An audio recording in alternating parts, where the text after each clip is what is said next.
Hey everyone, welcome back to the channel. Have you ever felt like you're running a marathon trying to save money? Like you're skipping the fancy coffees, you've canceled a few subscriptions, maybe you've even made a budget, but your savings account is still just meh? It's like watching paint dry. Well, if that sounds like you, you're definitely not alone. And that's why in today's video, I'm going to share 5 powerful yet super simple strategies that can help you double your savings in the next year without feeling like you're living on instant noodles. Seriously. Whether you're saving up for an awesome emergency fund, planning that dream vacation, or just tired of living paycheck to paycheck, I think you're going to find this video super helpful. So grab a drink, maybe your favorite snack, and definitely a notebook, because you're going to want to take notes. Let's dive in. Strategy number 1. Tackle the big elephants. Okay, so a lot of people focus on the small stuff when they're trying to save money. And sure, cutting back on your daily latte is great. That's going to save you a bit of money if you're spending, say, $5 a day. 3 times a week, you'll save like $470 a year if you cut back to once a week, which is great. But it's like trying to fill a swimming pool with a teaspoon, you know what I mean? Instead, we need to focus on the big expenses. According to the experts at the Bureau of Labor Statistics, most households spend the most on things like housing, transportation, food, and insurance. These are your heavy hitters, the ones where small changes can really add up. Let me give you some examples. Housing hacks. If you're renting, are you negotiating your lease agreement? When I recently moved into a new apartment, I was able to get a discount because I signed an extended lease. It gave the landlord more security, which they valued. I was also able to get 2 weeks of free rent because it's winter in San Diego right now, and that's a slow time for the rental market. Another thing you could do is look at your current lease. Maybe you have a parking space or amenity you don't really need. You could potentially negotiate with your landlord to reduce your rent if you got rid of those. Don't be afraid to negotiate. You have more power than you think. Transportation traps. Now, let's think about transportation. The first thing I think about here is car insurance. Are you just letting it auto-renew every year? You're probably overpaying.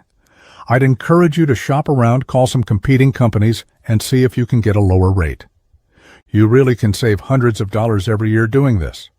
It might take an hour of your time, but think about it. It's probably the highest return on your time investment you will ever make.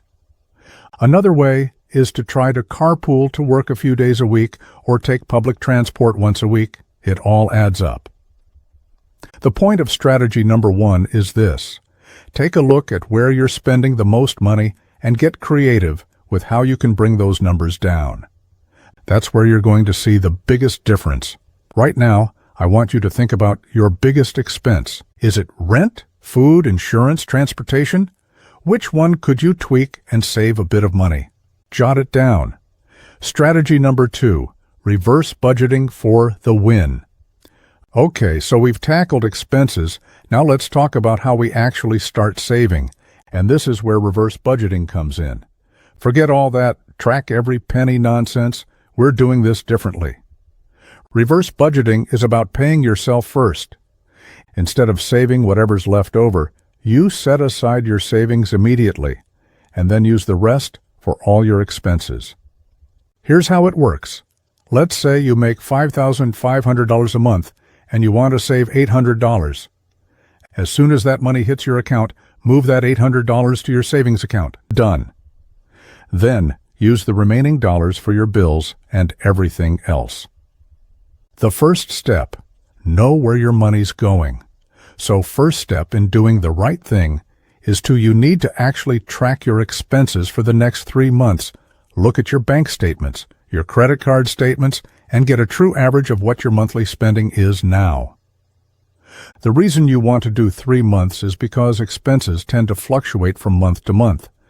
And once you know where your money is going every month, you can start to see any problem areas where you can reduce your spending. How much should you save? I always like to aim for about 20%. So in our example where we made $500, you'd want to save about $1,000. But if you're currently only saving, say, 3% or 5% of your paycheck, Start with a more realistic goal like 10% and start moving up from there. Now, my magic number is 20%, and here's why. First off, it absolutely crushes the average U.S. savings rate, according to the big dogs at Fred. But also, hear me out. Saving 20% ensures you're stashing away some serious dough that'll grow over time. We're talking a cushy retirement, people.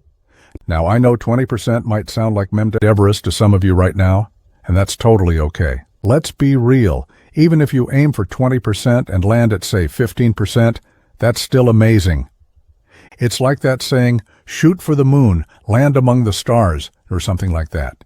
The point is, aim high, and you're still going to end up in a great place. Let's do some real-world math. Imagine you're 25 and you're making 60 grand a year. Shout out to all the ambitious 20-somethings. If you commit to saving and investing just 15% of that consistently, we're talking about potentially growing that into a whopping $2.5 million by the time you retire, thanks to that magic of compound interest with an average 8% return. That's some real financial freedom right there. Now, even if you can only manage 10% or about $6,000 a year, you're still looking at potentially over $1.6 million in your nest egg over 40 years. Seriously, even small, consistent actions add up over time, especially when you start young. Okay, strategy number 3, automate. Morgan Housel, the brilliant mind behind The Psychology of Money, nailed it. Your savings rate is your financial safety net. It's that cushion that protects you from the unexpected. And one of the smartest ways to pump up that safety net? You guessed it, automation. This is all about making saving easy peasy without having to think about it all the time. Think of it like setting up autopilot for your money. I do it. I've set up an automatic transfer for the 27th, just an extra day later to be safe, to move a chunk of that money into my savings account. This is where all my savings, investments, and tax money goes. Essentially, it's any money I don't plan to spend right now. This way, I'm not tempted to dip into my tax funds when I have an impulse buy, and it's just a straight-up forced savings. If you have a 401k that does this, you know the magic. You literally don't see the money in the first place, so there's zero temptation to spend it. It's a psychological hack, y'all. We humans adapt to our budgets easily. By automating your savings, you'll see that money grows steadily, and hopefully, you'll be compounding those savings through a high-yield account or investments. Trust me, it works. All right, let's get into strategy number 4, work backwards from a goal. It sounds complicated, but it's actually the simplest method I have for you guys. So if you want to double what you save next year, it's totally possible. Let's say, right now, you're saving $7,500 a year, but you want to make that amount increase to $15,000 next year. So you need to find a way to save an extra $7,500 incrementally. Doing the per-month math, that equals roughly $625 per month. Still sounds a bit daunting too, right? Now let's break it down per week, which comes out to roughly $150 per week. Now, that sounds a lot more tangible, right? This is the power of breaking things down. A study from Scientific American actually nailed it. They found that people were 4 times more likely to sign up for a savings program when the required amount was presented as $5 a day instead of $150 a month. That's crazy. It's the same amount of money, but the smaller daily amount feels way less painful and more attainable.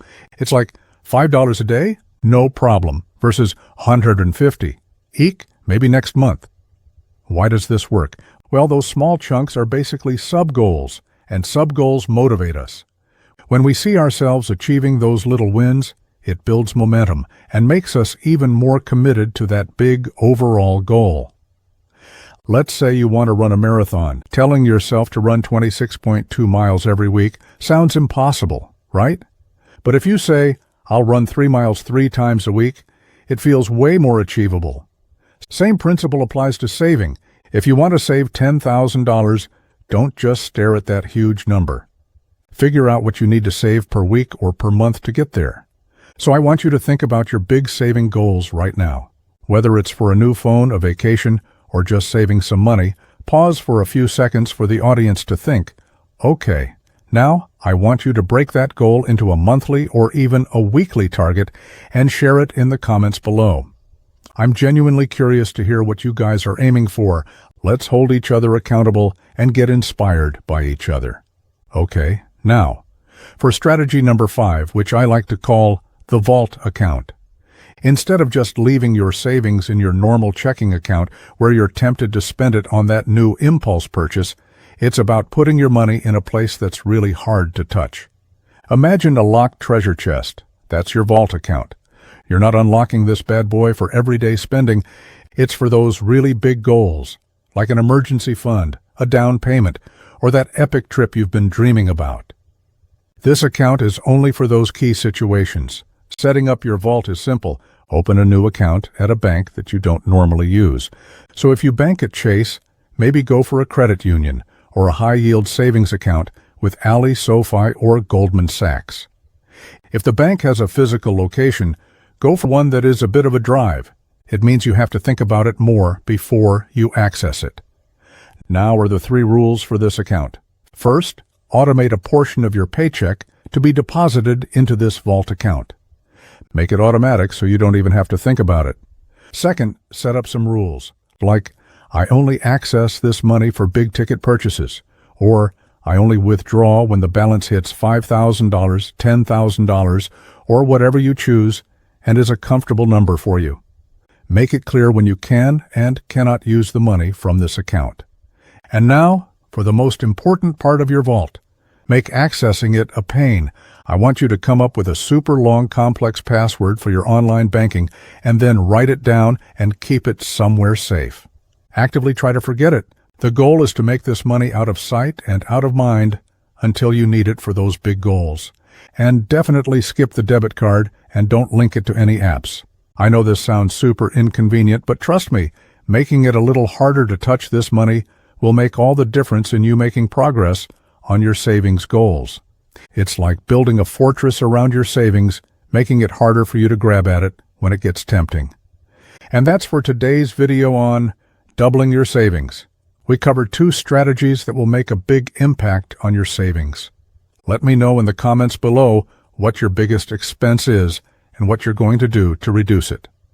Don't forget to like and subscribe for more money-saving tips. I'll see you in the next one.